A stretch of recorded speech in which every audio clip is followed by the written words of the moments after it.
Thank you very much. Good evening, good day, good morning. Not goodbye yet. We're not there yet. From Berlin. Raima and me, we are the curators of the exhibition Goodbye World, the Apex Art Open Call exhibition.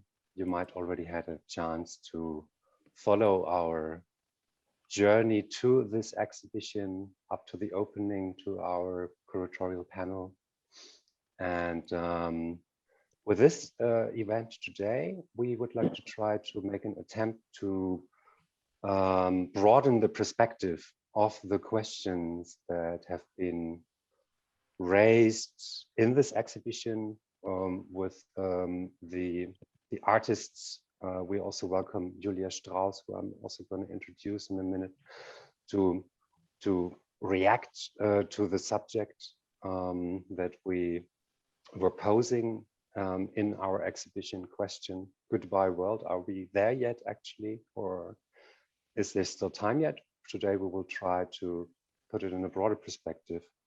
In a recent report by the UN Environment Programme, I believe it was published last week, the Secretary General, Antonio Guterres, stated, "For too long, we have been waging a senseless and suicidal war on nature. The result is three interlinked environmental crises, namely the climate, biodiversity, and pollution crisis." The report, consequentially titled "Making Peace with Nature," details that our global economy has grown the past 5 decades, but at a massive cost to the environment. Despite a pandemic-induced decline in emissions, global warming is on track to increase by 3 degrees Celsius this century. And while pollution-related diseases are prematurely killing some 9 million people annually, over 1 million plant and animal species risk extinction. Today, we would like to try together with our panelists to sketch an overview of this crisis from the perspective of the individual disciplines. I would like to start with an introduction of Joulia Strauss. She is an artist that participates in the exhibition. She is an artist and activist born in the Soviet Union to one of the last indigenous cultures of Europe, the Mari people. She creates political monuments and sings ancient Greek hymns. She's the founder and organizer of Autonomy Academia in the Academy Platonos Jungle, Athens. Hello, Joulia. Thank you very much, Andreas, and hello, everyone who joined us today. Thank you for joining us, and we're looking forward to a lively panel. Next, I would like to introduce Harald Welzer. And in case you haven't seen Julia's ritual that she recorded, especially for this exhibition, of a song that has not been sounded in 2,500 years, you can find it on the Apex Art website under the exhibition Goodbye World. Next, I would like to introduce Harald Welzer, who is a German social psychologist. He studied sociology, psychology, and literature at the University of Hannover, and has been a professor of transformation design at the University of Flensburg since 2012. His research is focused on memory, violence, and the social impacts of climate change. His books have been translated into 15 languages. Also, Harald Welzer created the remarkable Foundation Futur 2, which we might also have a chance to mention in this talk. And also asking questions will be Raima, my co-curator in this exhibition. And yeah. And yeah, let's start with one specific question, which I kept being asking over the last years to people that I have been speaking to in regards of climate change. It was first formulated by Bruno Latour, and the question is, where do we stand? Are we before, or are we in, or are we after the apocalypse? And I would like to ask Joulia this question first and then pass it on. Well, Bruno Latour's background is too Catholic to answer it in a linear way. I would say I would position us somewhere else. I would position us far beyond the third and even the fourth attractor. But what Bruno Latour is suggesting is that he says that the Western world is now asking the indigenous communities how they have succeeded to survive. So his question in the Down to Earth book is answered by an ironic response of the indigenous communities. So in our name, Bruno Latour answers, welcome to the club. So this is where we are now, if you ask me. We are now asking the indigenous communities to teach them to down to earth. Now this is where we are epistemologically speaking, we are indigenizing academy. We are not in a monotheistic religion, we are now in the new tendency of animism. And that's why it is beyond apocalypse. Thank you. Next, I would like to ask the same question. Also, you know, even the notion of abiotic time. I'm sorry, my English is very bad. Abiotic time. The notion of abiotic time has been considered by pre-Socratic philosopher Empedocles. Even the indigenous Europe had the notion of a certain abiotic time, and we now are still struggling to accept what is to come, to accept the extinction, but it is normal. So there is some period of no life that is coming up. So abiotic time, meaning a time without bios, without anything alive? This happens as a last phase of the war of all against all, which is it's measured within the cosmic cycle of Empedocles in 40 chronoi. Chronoi are not years, it's just a phase. So it's a cyclical measurement of time. You know, it is entering even the economic, how do you say it? Economic sciences now. The notion of the cyclical economy or cyclical economy. How do you pronounce it correctly in English? Your microphone is off, Abby, but thanks for, in case you tried to help me. But so it really has its own relevance within the contemporary societal discussion about the transitioning. It's not just ancient Greece, but just saying. So thank you. To pass the same question on to Harald. Harald, how would you answer this question? The question is, are we before, in, or after the apocalypse? Exactly. I think before.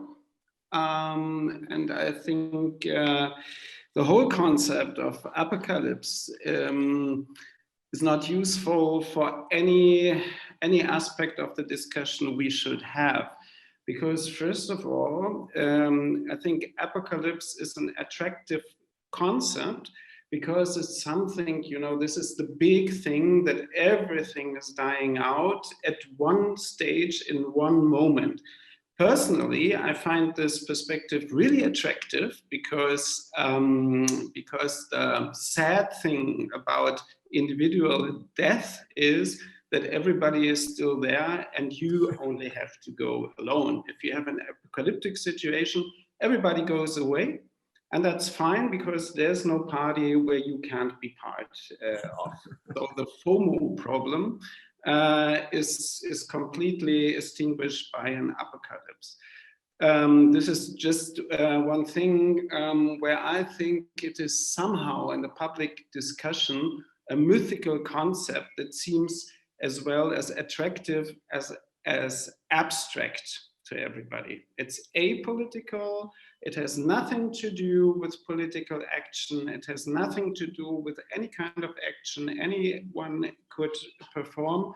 So therefore it's more a mythological or mythic thing, which has a psychological function, I guess. The other thing is, if we think about what is going on in practice, is that we have populations on this planet that are already have problems to survive or have already died because of climate change. We have other populations that still carry on what they did the last 200 years. So this term of apocalypse is also verdecken, covering the real process full of injustice, violence, Gleichgültigkeit, all these things. So I don't like, in political terms, I don't like this apocalyptic thing at all. It is something like making a myth or a riddle out of something that we have to look at from an empirical basis and from a political basis. Thank you. I absolutely agree. I think it is, of course, a thought as a provocation by Bruno Latour. It has the sound of, say, one of the big Ridley Scott movies, 2012. The climate scientist stands there and measures something and tries to warn the world 3 days left and everything will fall into catastrophe, while actually all the ongoing processes that we can witness are slow, almost too slow. In order to return to your question, that your answer that you say it is apolitical, in fact, the question has a apolitical tendency in it. The apocalyptical has a apolitical tendency in it. The question, we don't have a long now. On the contrary, we are living in a very speeded up now, a quick now. We want quick solutions. We receive offers of quick consumption. Our democracies are very process-oriented. They take time to adjust to processes. We see that in the report that I mentioned and to introduce this panel, which also states, for instance, that actually we will realize 1% of the goals set in the Paris Agreement by 2030. Do you think, Harald, that we have, with the way that our politics are conducted in the moment, the instruments at hand to put ourselves in a different perspective than reaching 1% of the goals that we have set ourselves with the Paris Agreement?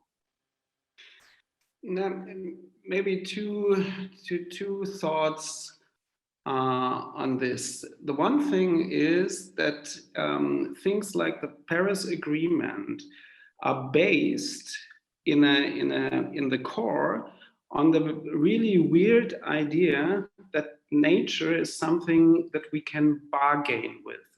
This is something really strange. It's an anthropomorphist concept because politicians and people from NGOs and everybody knows that we constantly have to bargain about interests and things like that. And the political sphere, even especially in the democratic field, is full of all these bargaining processes.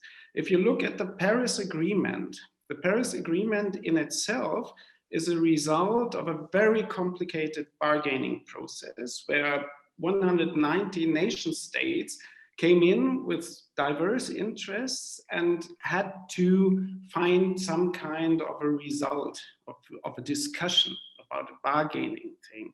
Then there's this international community coming up with a Paris Agreement.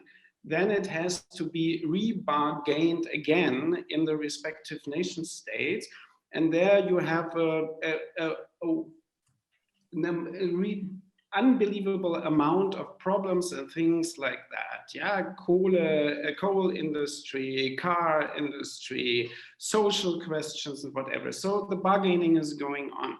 But what comes into the mind of the people is that the topic, what the whole thing is about, is a question of bargaining. But we cannot bargain neither with the coronavirus nor with the climate system. This is something ridiculous, but on a subtle sense, it fulfills a political strategy. Because, and this is the second part of it, that I don't think we have something like an adequate climate policy at all, or climate politics at all, that nobody wants to change anything. This is the hidden truth in the whole thing. So all the politicians say, oh, we are very concerned. We are really concerned. And there are these huge problems and we feel so sorry. And then we have Guterres and all these good guys who would expose these speeches like every year or every month, and everybody is totally concerned about the climate change and all environmental issues with the insects and the animals and what. Everybody is totally concerned, but all of them want to continue with the economic system they have and with all these diverse interests that can be bargained as long as the economic frame is still valid. So it is something like, you know, what would be an English term for this? It's something like a magical turn, yeah, that we don't have any kind of a scientific-based political judgment, that we don't have anything like a rational dealing with this problem, which can be only solved by reducing everything, not by optimizing this or that and change fossil cars to electric cars and all these bullshitty things that fulfill only the aim that everybody can still think and sing, we can stay the same. It is, the world will be the same only with renewables. This is the only difference, but the economy can go on, consumption can go on, destruction can go on, but we have renewable energies. So this is the thing, what politics are about.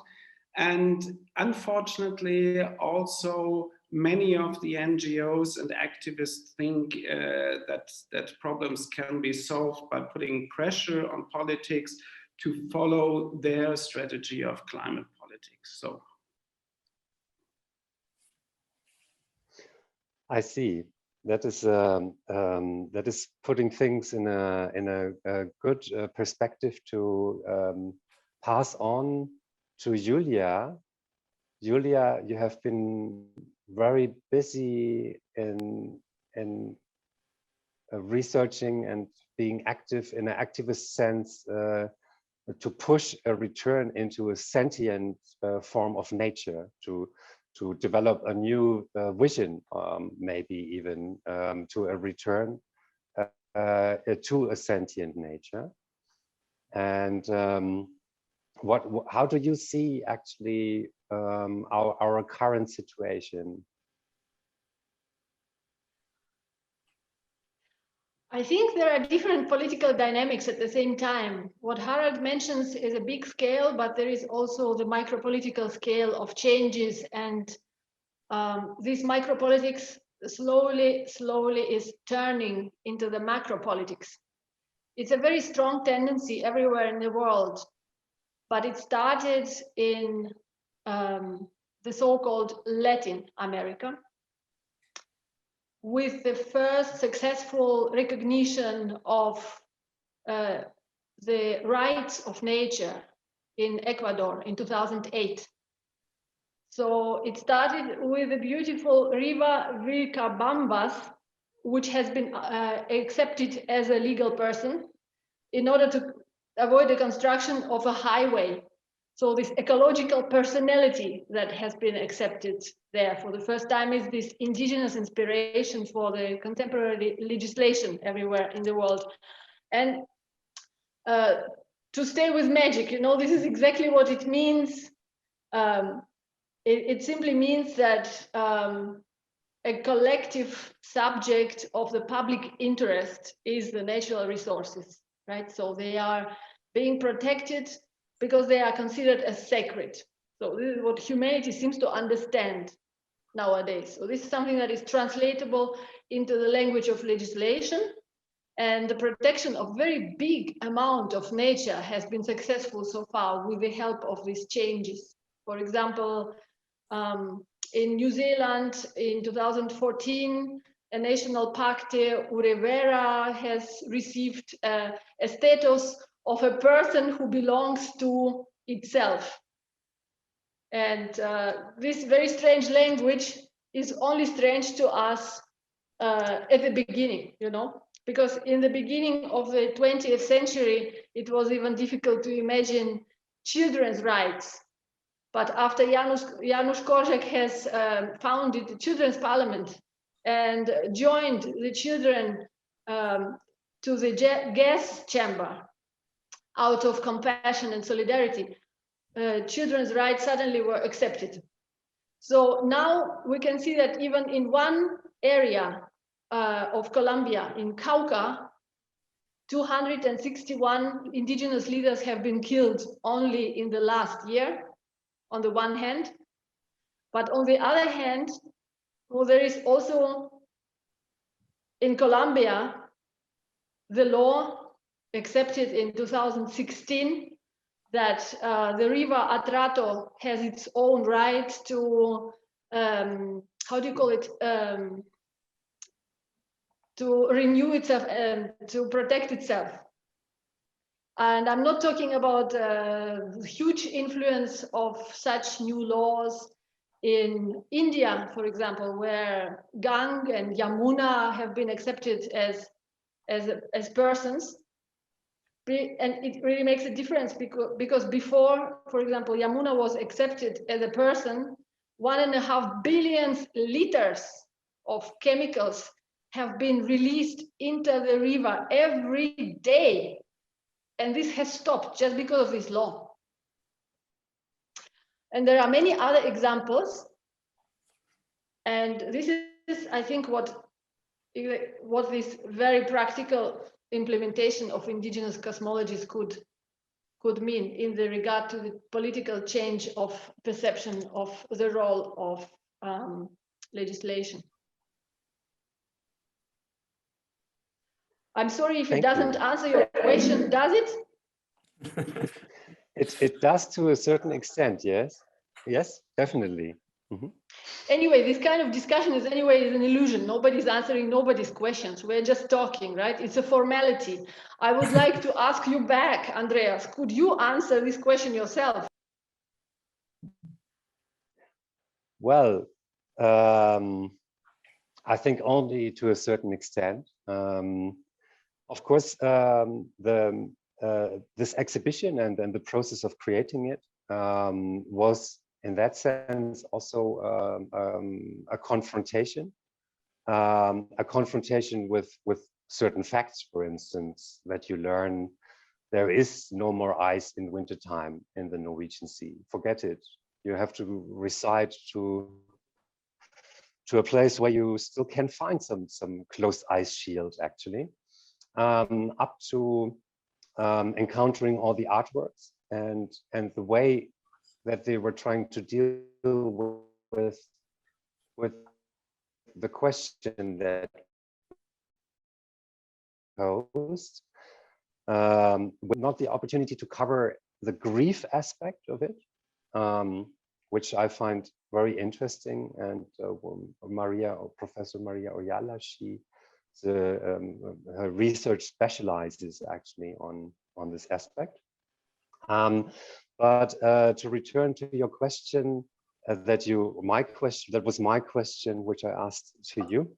Well, I believe actually that we really need to see nature again as sentient, and I don't see that as a return to nature romantics, not how the poets and painters of the 19th century were looking at nature and said, like, look how nice this is, we should go back and live there, which is obviously just really a romantic idea.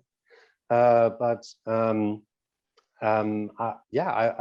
share this language of Guterres when he says it is time to stop the war, lay down the weapons, and make peace.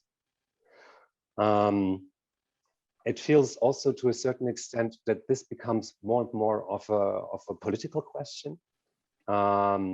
Looking at Brazil, for instance, looking at the different perspectives that the populist movements brought into politics, where there is usually a complete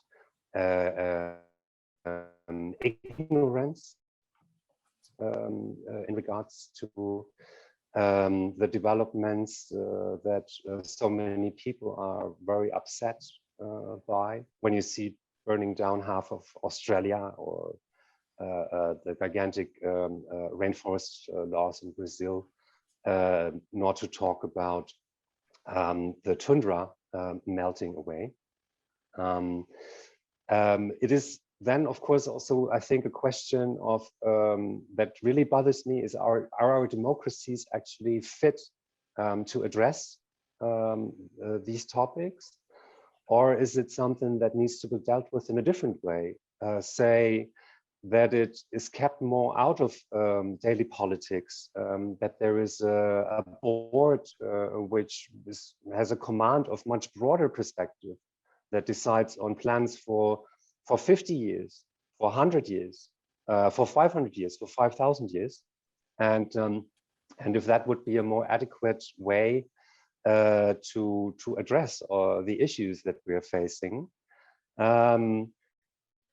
Harald, you have been very busy in your foundation Futur 2 to work on a lot of small steps, which were very optimistic, and that showed a lot of examples of addressing different strategies and just going on, stop the discussion. As Joulia says, we're just here as talking heads, and we make up our minds and we try to find solutions. That your foundation was very solution oriented. Referring to that, would you like to talk a bit about your work at the Futur 2 Foundation? Yes, absolutely, and this fits to the discussion anyway. I mean, I think that the mode of communication about climate and environmental issues is misleading, is wrong. That's why I'm against apocalyptic talks and things like that. I think the interesting approach, that why we invented Futur 2, was to look at the potentials and the possibilities of people, of organizations, of initiatives under the given circumstances to change things very concretely. So we call it Geschichten des Gelingens, somehow success stories, but not in an economic sense, but in the sense of transformation societies to more eco-social societies, or whatever. We call it ökosozial. I don't know what the English translation would be, but both aspects, social and ecological are important. And then we do something really simple. We don't make scientific investigations and don't write reports. We tell stories about people who do interesting things in our perspective. And we commit these stories via films or books or our homepage or events and things like that, just to bring another perspective into this fatal discussion. Because the discussion we always, and therefore I don't like these speeches from Guterres and all these other guys. I mean, everything what they say is true, but it has no value because everybody is saying this and everybody can agree to this and everybody is totally depressed and concerned and goes on with what. So if we have these stories from Futur 2, these are sometimes funny stories, these are good stories, these are interesting persons, these are persons that sometimes fail and don't have the success they want. This is what stories always have. They are interesting because the persons are interesting. And if the topic is that they do something out of the proceeding with normality, but do something in the sense of sustainability, making other types of fabrication of textiles or founding whatever kind of organizations for different types of building, tiny houses and whatever. So this is interesting, this is motivating, because from a psychological point of view, all these depressed type stories make people depressed. And if people are depressed, there's no motivation to act.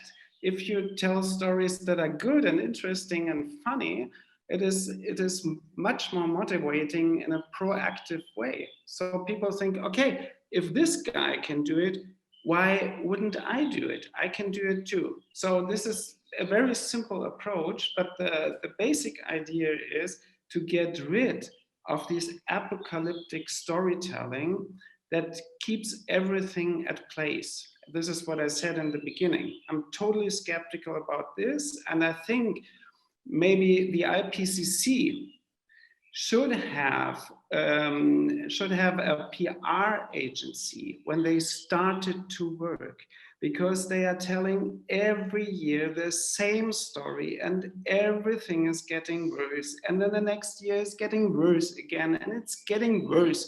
And nobody cares about this. Even those actors themselves don't care about it, because climate scientists are the most mobile persons in the world and flying all the time around to tell their stories. So this is something where I think we need successful, interesting stories of transforming the situations we are in. And then something like your exhibition is part of a storytelling. I mean, what I found, to say something about the exhibition that I saw, of course, only on the internet, what I really found interesting was simply the situation that these pieces are standing there in the middle of nowhere, in the snow, in some totally in a world without people, and there are these remnants of art and culture and whatever. This is something that I found really interesting. So I'll be able now to tell a story about this exhibition. It's interesting. And I think this is how it works. If we constantly tell each other stories about CO2 emissions and that they again have grown up, or what kind of fucking stories are these? Who would be interested in these stories? Was this, I must ask, like Julia, was this an answer to your question?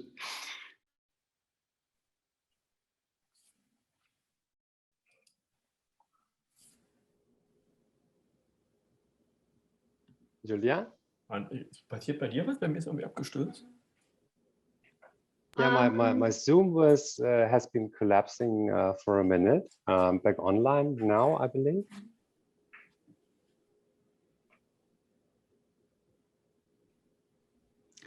Julia, do you have a response? We can pass off to you. a response to particular activities, to some practical examples. Yes, of course. My entire body is an example of this. All the blood that flows inside these veins is an example of successful protection of the Academy of Plato, which is a public garden in Athens. And Raima is professor at this academy. He's hiding, but he will not manage to hide completely because we have a drawing of him, and this is my politics of visibility of the academia. All the professors are presented as animals. So the garden is an example of, first of all, transformation of the European educational system, because 2.5 years after Plato's existence, we come back to the foundation, to the very base of the European culture, to eventually transform some premises of our empire we still live in. And indeed, you can read in Plato's Politeia all the preconditions of the society we live in, the militarized state, to come back to Andreas's initiative to stop war. This is exactly the beginning, so to speak, the concept of a militarized state. And I will not start, the binary oppositions. It has even preconditioned racism. So, but anyway, in the garden, we revive the concept of education as free access.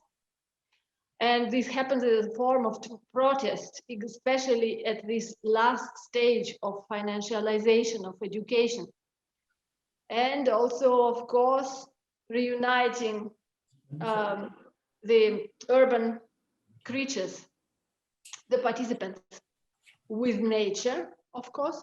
But I'm talking about it as a successful example of something because we have recently experienced an attempt to turn the garden into a shopping mall, because the biggest shadow bank on earth, called BlackRock, came to the garden and wanted to build a shopping mall. It's 55,000 square meters of concrete jungle, and they wanted to call it Academy Gardens. So BlackRock wanted to invest 550 millions to turn this site, to turn this public space into a shopping mall. So the successful protests that have been happening have taken different forms.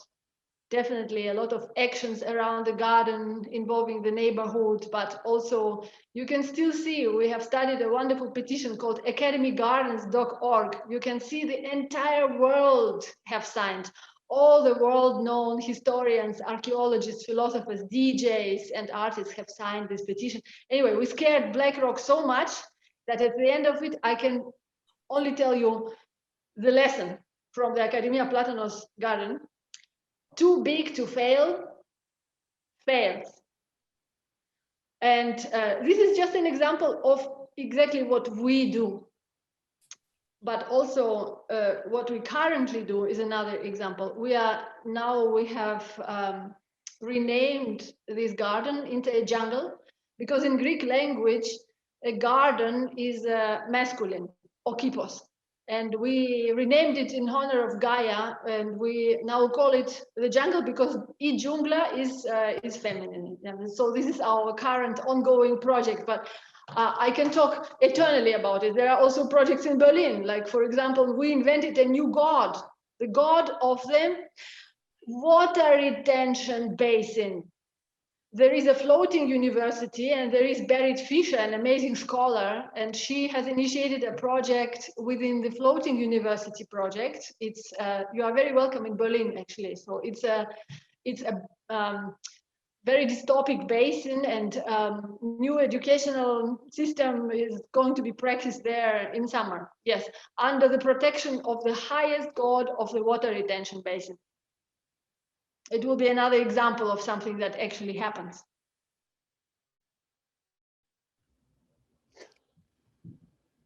Thank you. Andreas, is it all right if we turn over to Q&A? I'd like to invite our audience and yes, who is here. absolutely. If you have questions, please, this is the time to add them to the chat, or let us know if you'd like to unmute and ask a question. I see, Olga, I see your hand raised. Do you want to start us off with a question? Yes. Hi, unfortunately, I was like 15 minutes late to this discussion, and probably you talked about it. I am extremely glad there is that we have a psychologist participating in this discussion. And I am taking part in psychology conference that dedicated to time perspective. It's in Europe already for a couple of times. And I try to tell them that actually probably the main reason of what is going on, not in some outside of us factors, but probably inside in our psychology. For example, I have in my presentations, I usually have a slide that say, okay, who we are going to blame? Of course, we can blame young people or older people or like technology or financial sector, or energy consumption, or plastic, or capitalism. But who forced on us this capitalism? It was aliens who come here and forced on us this? No, we build it, we buy it, we use Amazon. Why? So it's inside of all of us. Why? When I see 50% off coupon, I'm going and buy something. Even I don't need anything. So that's the main question. It should go in our psychology. And also probably in, we are artists. So our solution could be as crazy as possible. Nobody will judge us, but we don't go to solutions. We always go, oh, this happening. But we have to suggest let's crazy, but solutions. Let's not realistic, but solutions. We are artists, we creative, we should do this. So my question about, do you have any idea about solutions? Probably non-realistic, but what kind of solutions? Thank you, Olga. I'd love to pass this off to one of our curators. If that's all right, and then maybe some other panelists, because I almost see Goodbye World as something towards that, and certainly bringing art into the solution process. If Andreas or Reimar, you'd like to start. I don't know. Of course, we don't have any solution. Of course not. But we we try that we speak about it and that we try to think about how can we act also in the art system a little bit different than before. But of course, we don't have any solutions. Could I say something else? Because, for example, let's force on every company until they have recycling program, they should not continue their business from now on. It's crazy solution. Nobody will follow, but at least it's suggested. I understand that it's impossible to force on every company right now. And I understand that young people should go into this rat race to survive.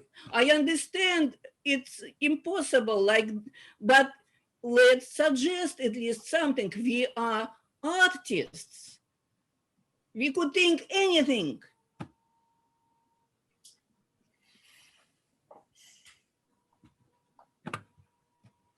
I'm sorry. No, I think you're in the right. Where are you? In which city, Olga, are you? I am in New York. So I'm in the capital of the world. I am in the, no, you know everything about it. But originally I'm from the Soviet Union, so I know two radically different systems. Mm-hmm. And where from Soviet Union? Huh? Where from Soviet Union? No, my relatives from all over Soviet Union. Okay. Yes, I have a solution. We have to introduce paragraph 0 in the German constitution. This is what we are working on right now. But I can not tell you what exactly is paragraph 0, but I'm not telling you what it is because we would like to trigger your imagination, because somehow everybody knows what is paragraph 0. Yes, this is good. I like it very much. Thank you.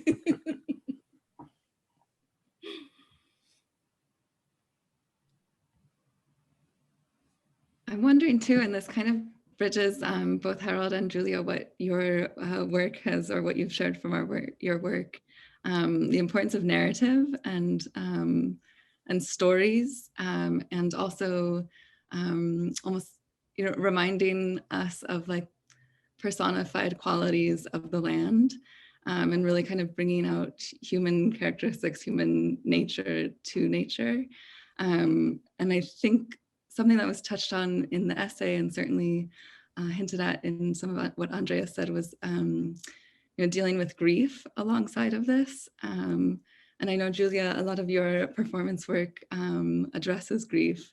And I wonder if you would be open to talking about some of what you do in your performances, or what you're addressing. You know, it's called performances because we are talking within the context of contemporary art. And if we would start calling them rituals, then it would sound as a new tendency of appropriation of indigenous art, right? But I come from an indigenous community, and for us, art has been always connected with rituals, and there is no even a rupture of modernity in our culture.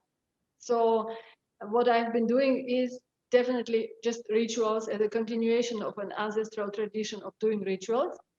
And I'm a reincarnation of an ancient Greek singer, and that's why I play the ancient Greek hymns, which have been used as rituals in the landscape.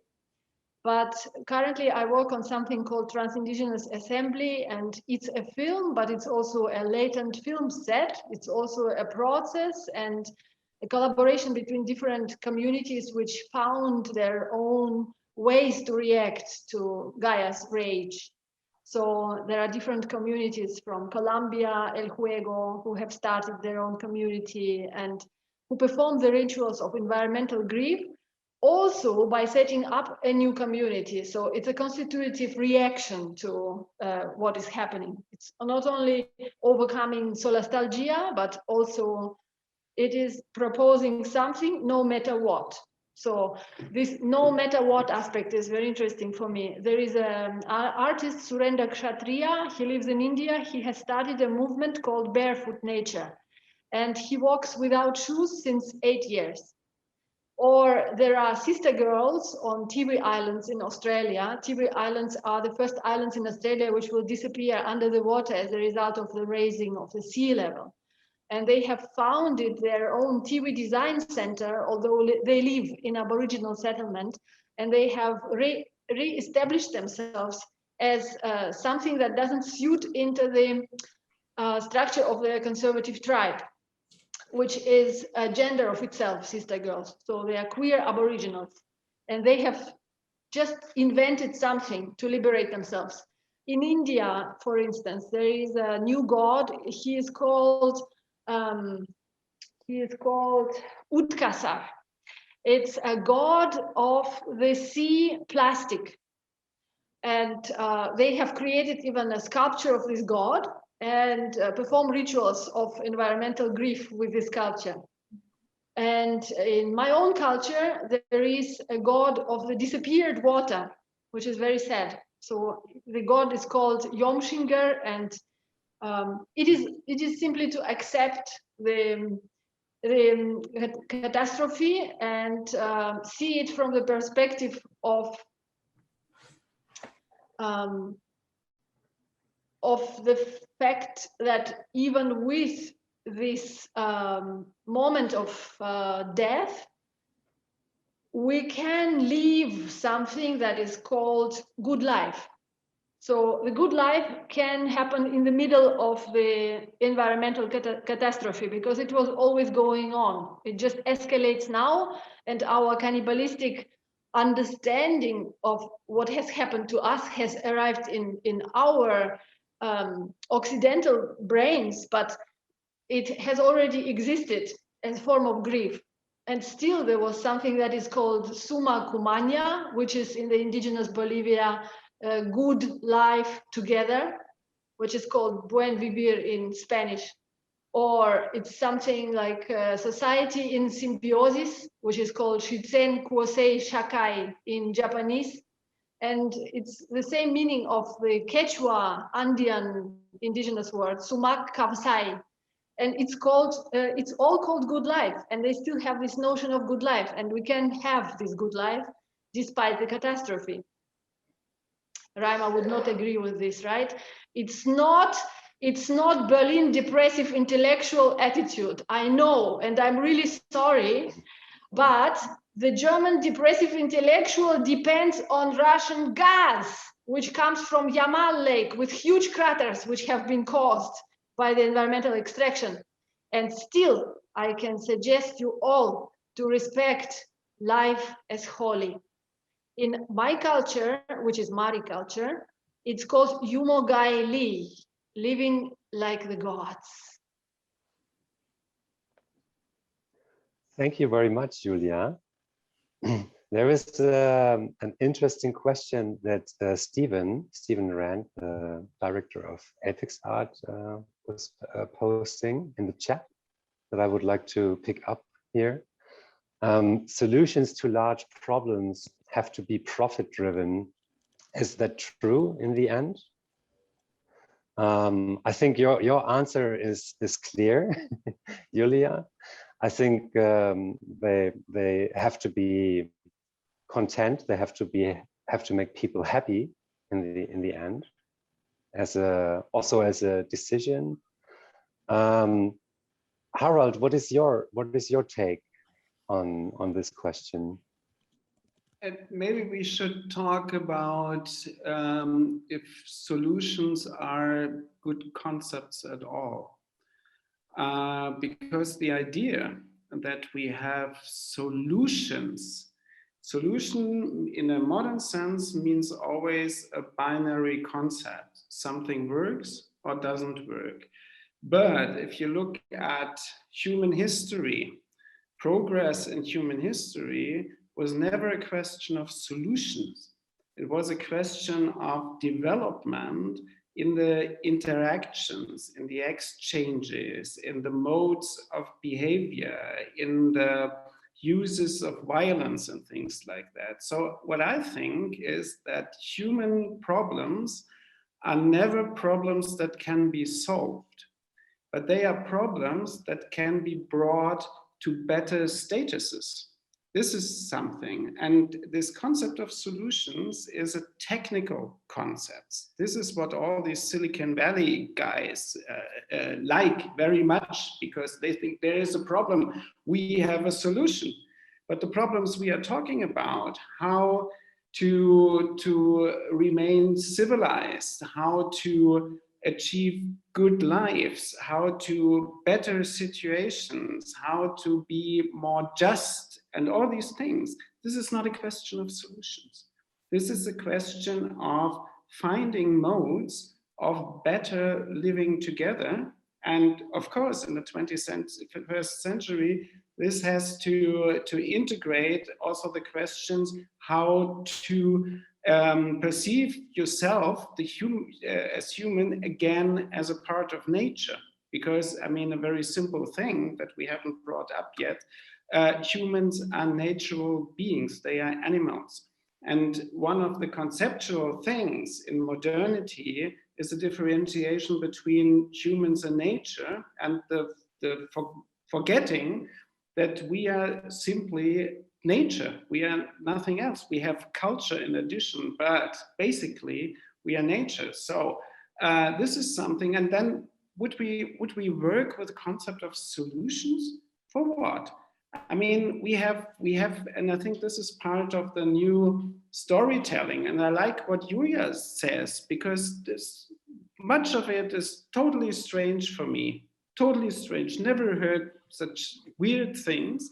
But I find it really interesting because she's working on new words, new narratives about something. And as long as we don't do that, we won't get out of these problems. As long as we follow the technical, economical imperative and follow this line of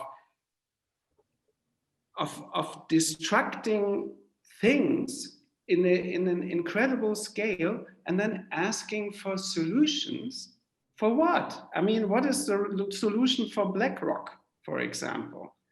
Yeah, we have no solution except getting rid of these things. But to get rid of these things is to have other stories, other terms that we can work with. And I think in the end, this is also a quality or a possibility of art and literature and films and whatever.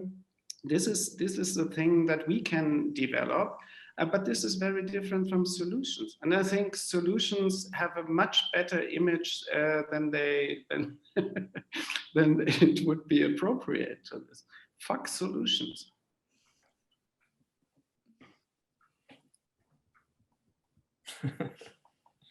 I love that as a note to end on too for today's discussion. I do want to just read a comment that was sent in the chat because it connects to, of course, everything we've talked about today, but from Juan writing from London, where a city where the bees are dying in front of a society that doesn't understand nor care how essential they are to our own survival. If we don't understand we are part of this vital cycle and protect it, the human race will disappear. Until we look at how we can do something on a local level, caring about the Amazon or the Arctic is an excuse for not doing anything in our local communities. I just wanted to share that because I see a lot of that in what we've talked about today of, understanding what's, who the people around you, their stories, what they are doing, sharing those stories as moments of inspiration, creating new words and new language in order to talk and share about what is happening as well.